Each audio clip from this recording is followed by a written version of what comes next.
A'udzubillahi minasyaitonirrajim. Bismillahirrahmanirrahim. Assalamualaikum warahmatullahi wabarakatuh. Assalamualaikum semuanya, saudaraku dimanapun berada, muslimin dan muslimat. Berjumpa kembali dengan saya Ahmad PJ Channel.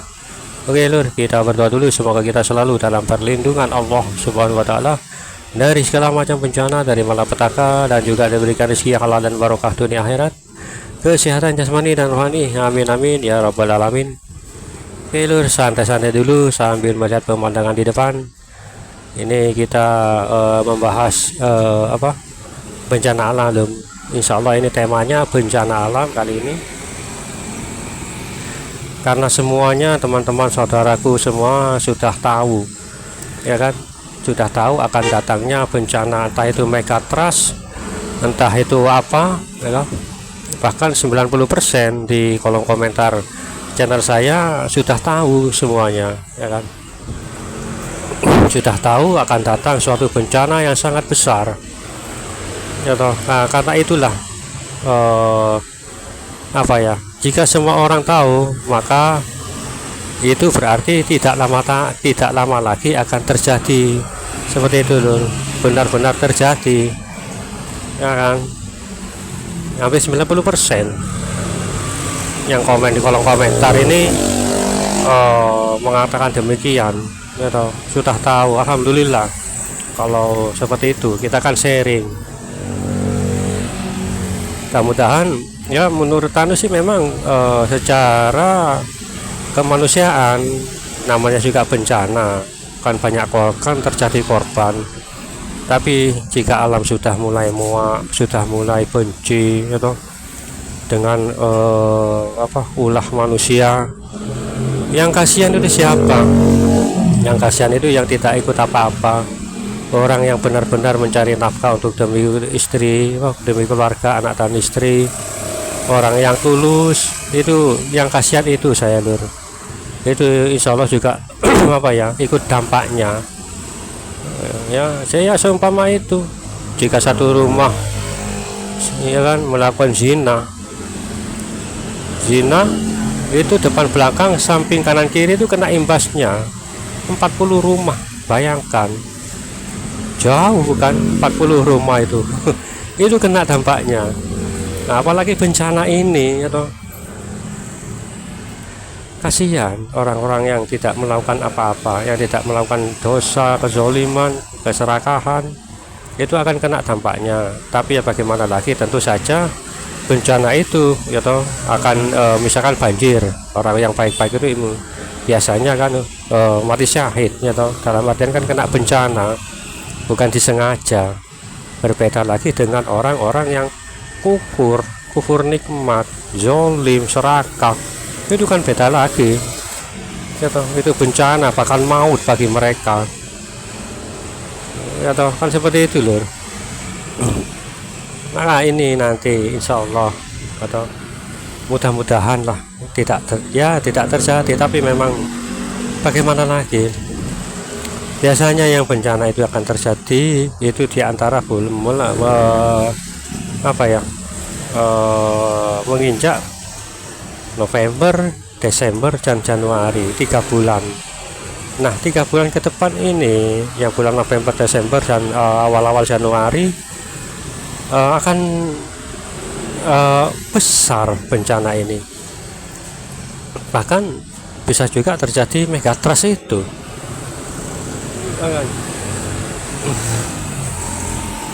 Kan tiap tahun kita melalui bencana, entah di daerah mana, atau di satu daerah sini, daerah situ.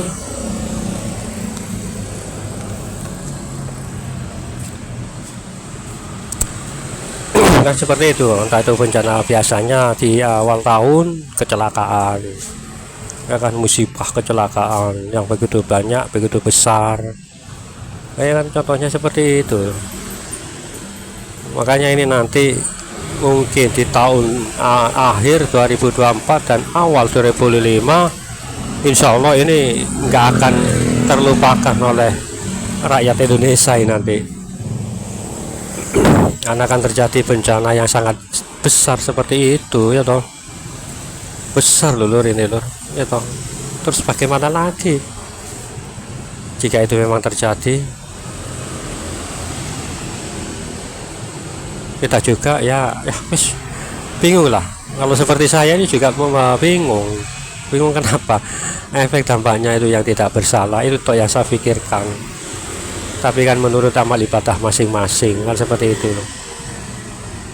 Karena alam ini memang sudah muak dan menarget orang-orang yang seperti itu, kan orang-orang yang serakah demi kepentingannya sendiri, ya, bahkan menjual negerinya sendiri, tanah sendiri dijual.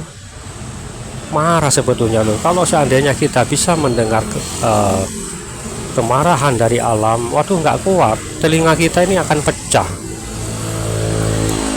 Kemarahan yang begitu kuat, dahsyat, apalagi langit, waduh wis, melihat tingkah laku manusia seperti ini pecah, gendang telinga kita itu pecah kalau kita bisa mendengar. Bahkan konon di mana itu, lautan mana, Mesir atau apa kalau tidak salah, ikan-ikan besar yang hidupnya di dasar laut banyak bukan bermunculan sih, mengeluarkan suara yang sangat keras. Itu padahal di dasar laut loh. Bayangkan kalau di atas permukaan laut, waduh, mungkin di tempat kita terdengar. Itu keras ini. Itu kan apa yang disabdakan Rasulullah, sebuah hewan atau binatang yang berada di dasar laut dan mereka akan berteriak sangat kencang. Itu tanda-tanda akhir zaman, dan itu pun sudah terjadi ya loh. Saking kerasnya padahal di dasar laut besar, entah binatang apa, yang tahu komen di kolom komentar. Itu saya beberapa tahun yang lalu itu viral loh, kalau nggak salah 2016-17an kalau nggak salah, itu viral. Itu tanda akhir zaman, orang-orang banyak menyebutkan demikian.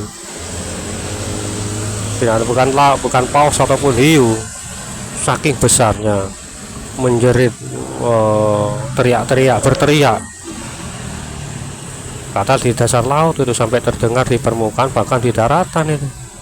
Kalau tidak salah dari mana ya, mungkin dari Mesir atau Turki, kan nggak tahu. Kalau yang tahu komen lah, kolom komentar. Ini loh, seperti itu loh. Sudah muak. Memang alam ini sudah sudah gregetan. Apalagi orang-orang pengkhianat bangsa itu. Bangsa, pengadu domba, fitnah, apalagi fitnah. Dajjal kan sudah turun, nih fitnah-fitnahnya itu akan segera turun. Fitnahnya sudah lama muncul dan dirasakan oleh kita yang kita melalui di masa ini, kita lalui masa itu, ya kan. Fitnah-fitnah Dajjal sudah tersebar hingga membuat kita bingung. Apalagi tentang agama, fitnah agama, ajaran-ajaran yang semakin lama semakin menyimpang, bahkan sesat. Bahkan ada yang mengaku-ngaku Imam Mahdi atau Adil, ya kan, satu peningit, Allahu a'lam.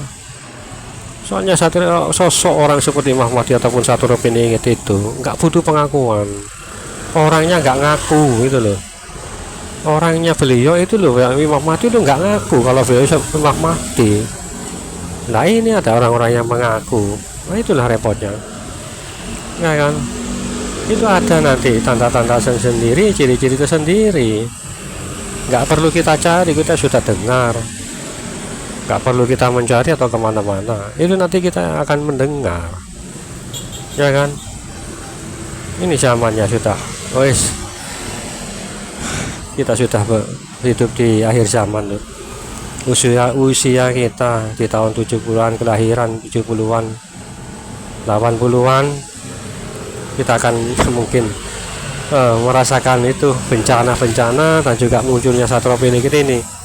Maka bersyukurlah ya toh. Berarti memang tahun 70-80-an ini memang tahun emas, tahun dikala susah, dikala belum modern, terus modern saat